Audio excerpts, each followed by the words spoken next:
So today I'm going to be talking about the Trijicon MRO and how it compares to other micro red dots, primarily the Aimpoint T1.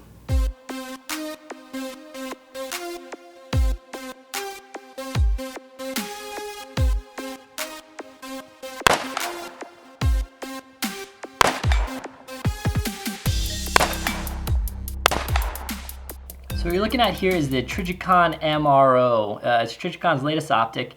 It is a micro red dot, stands for miniature rifle optic. It has a 2 MOA dot, which is the same size as a lot of them out there, primarily Aimpoint, Micro, T1, H1, T2, though you can get those in 4 MOA. The popular version is a 2 MOA, which means it's a pretty small dot, good for close quarters and still good out at distance. It's a 1x magnification, which really means that it's 0 magnification, so it's basically just like you're looking through an unmagnified optic. What I found in practice actually is looking through Trijicon, the MRO actually does magnify just barely, versus something like an Aimpoint T1, which seems like a true 1x magnification, no magnification.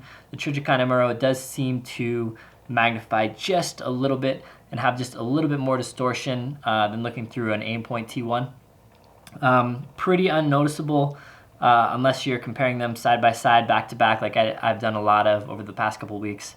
So I've been shooting with Aimpoints for a while, and have a couple of primary arms, red dots. I used to shoot some Eotechs, so I'm pretty familiarized by now with a lot of different micro red dots out there. And the MRO, I can say, is my favorite one right now. Trijicon sent me one for review that I've had for a little while, and then I bought one of my own. These can be had for in the mid 400s. I saw some Black Friday deals. I almost bought another one that was coming in at under $400. Now that's quite a bit cheaper than an Aimpoint T1 or T2, even cheaper than a micro or a Aimpoint H1 or H2. It is more expensive than like a primary arms or a Hollow Sun or a Bushnell or a Vortex, but I think those are all kind of in a class below the Trijicon and the Aimpoint. Now I'm going to be talking quick about some differences between this, some advantages, some disadvantages. Some advantages are that it is cheaper than an Aimpoint and bomb-proof durable. Obviously the Aimpoint's been around, been battle-tested, field-tested for a long time, and it is a solid bomb-proof optic. You can't get more solid than this. The Trijicon MRO, there have been some issues where people don't know how to install a battery properly, I guess, and have kind of bent the points of contact. I've installed the batteries a couple times on these. They seem fine to me, but if you are kind of more of a Neanderthal and can't install a battery, then that's something to watch out for. Be careful when you're doing that. Don't do it wrong. Otherwise, the contacts get a little messed up, and I guess when you like bash on it with a hammer or something on the top, it can go in and out. Though in my testings, it's fine. I've seen a lot of torture testings out there where these things are crazy tough and durable.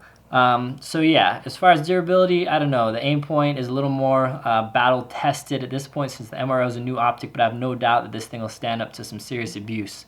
Trijicon ACOG, their more famous rifle scope used in the military, is one of the most bomb-proof, if not the most bomb-proof optics out there. So they have a reputation to protect with the MRO, so I have no doubt it'll be great.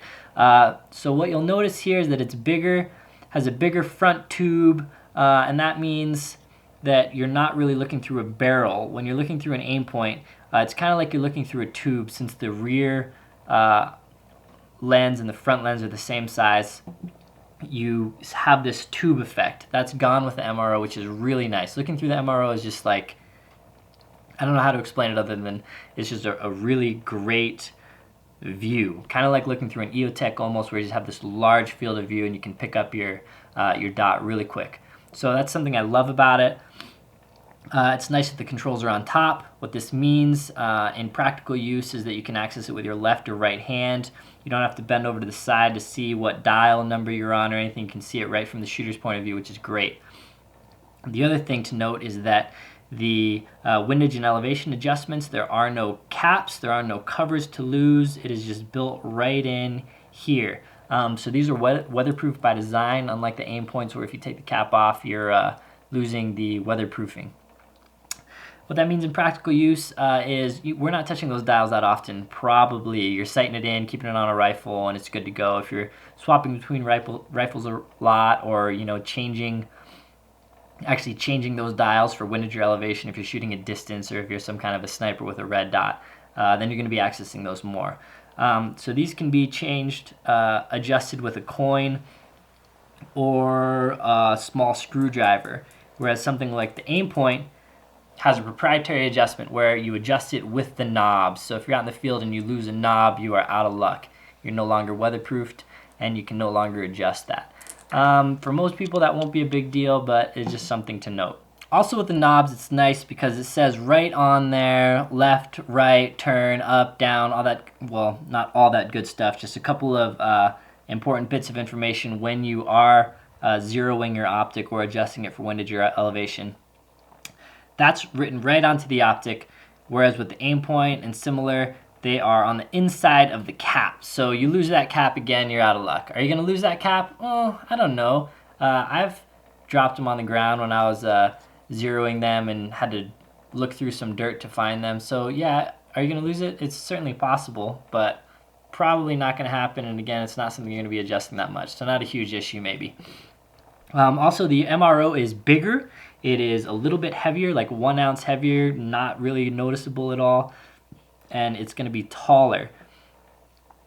So if for some reason you have a height restriction on your weapon where you can't mount an optic that's going to be higher because it's not going to fit somewhere or whatever, then the MRO might not be for you. Now with the MRO being the newcomer to the market, there's not as many mounts out there obviously as there are for something like the Aimpoint. But it's going to be a really popular optic, so you can be sure that all the leading manufacturers are going to start making mounts for these things, or most of them at least. Right here that you've been watching spin around forever and ever is the standard Trijicon mount that you can get. It's what they sent me. It's the lower 1/3, which I've found out actually is just a fraction of an inch taller than what is a typical lower 1/3 co-witness. Now I haven't reached out to them and asked why, or I don't really know off the top of my head why that is. Why they made their lower third co-witness mount taller than the standard size, but that's just something to note. So battery life on this is about 5 years on the 3 setting. 3 setting is great for anything except for super bright outdoors. 3 setting is kind of the middle, maybe on the lower end of the settings. Goes all the way up to 6. The MRO also has night vision modes. So if you buy something like a Aimpoint H1, you don't have those options, but the T1 and the T2 do. The Aimpoint has more brightness adjustability, so there's like 12 clicks versus the MROs, I think 8 or 9 clicks. But not a big difference between the two. Both have plenty of settings. You're gonna find one that works for you. The MRO is nice because there is this setting between the night vision and 3. Which is the off position, so you don't have to turn it all the way back to 0 to go off. You can just go right there and then 1 click to 3 or whatever you want to go to. But, being a 5-year battery life, probably just leave it on the 3 setting all the time and it'll be good to go. If you need to turn it up or down a little bit, then you can go ahead and do that. But you're probably going to be changing your batteries once every 5 years, so I would just go ahead and leave it on, especially if this is a gun, if this is a home defense rifle or whatever that you're just gonna want to pick up and have ready to go. I'd leave that optic on, and you can with the MRO, so that is great. The mounts for it are 4 tiny screws at the bottom of it, just like an Aimpoint. It does not fit Aimpoint mounts though, so you'll have to buy an MRO specific mount for your rifle. And then here we are on the other side of these guys, just so you can get an idea of what they look like on a rifle. Now I started out thinking the MRO was butt ugly, but now I think it is really awesome looking. So it is a design. If you think it is horrible, maybe it'll grow on you like it did on me. Now I really like it. I kind of want to swap all my mounts out for all my micro red dots out for the MRO, but probably won't do that right now. Maybe in the future, who knows. But yeah, I love the MRO. There are more accessories right now for the Aimpoint or similar red dot optics. Like this is Eotech cover.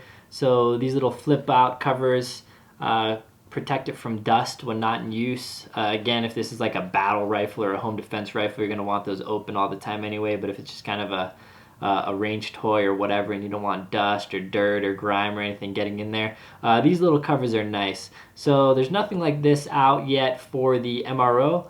However, I'm sure there will be some accessories manufacturers that are going to be making something, but nothing out yet as of the making of this video that I know about. One thing to note is also that the MRO has threaded front end, so I'm guessing to put on a kill flash on there, which means basically it lessens the reflection of the front lens for if you're, you know, in some special ops unit and you can't have anything giving off your location.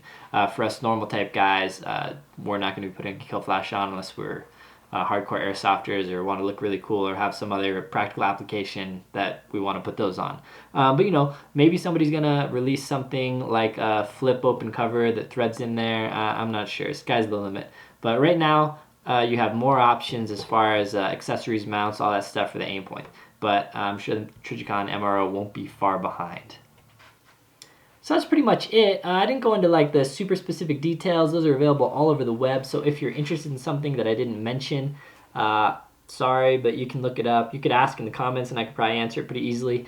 So yeah, Trijicon, it's made in America, which is awesome. Aimpoint is not. People think it is. No, it's not. Trijicon's a Christian company in some way, shape, or form, which I view as a huge plus. A lot of their optics have Bible verses, just kind of etched into them. Mine, the one that I bought did. The one that they sent me did not for some reason, so I'm not sure if yours will or not. And yeah, so in a nutshell, they use the same battery. They have roughly the same battery life. They're probably about the same in durability. I think waterproofing is about the same. I think MRO is waterproof to like a little bit deeper than the Aimpoint, but for all intents and purposes, they are the same.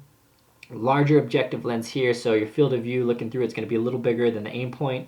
A little bit of a bluish tint, which doesn't affect me at all. A little bit more distortion around the edges from the slight magnification on the MRO. Again, that doesn't bother me at all, but it's something to note. 1 ounce heavier, which is like pretty much nothing, especially considering the MRO has a smaller footprint, so the bolts are closer together, so I'm assuming the mounts will be a little bit lighter than they are for the Aimpoint, so you may be able to make up some of those that ounce with your mount choice. And yeah, they're both really great optics. You're not going to go wrong with either of them, but again, the MRO is cheaper. The looks have really grown on me. I love how it looks. And it's made in America. If you're for my American viewers, awesome to buy. If you're not an American viewer and you hate America, then maybe you should steer clear of the Trijicon.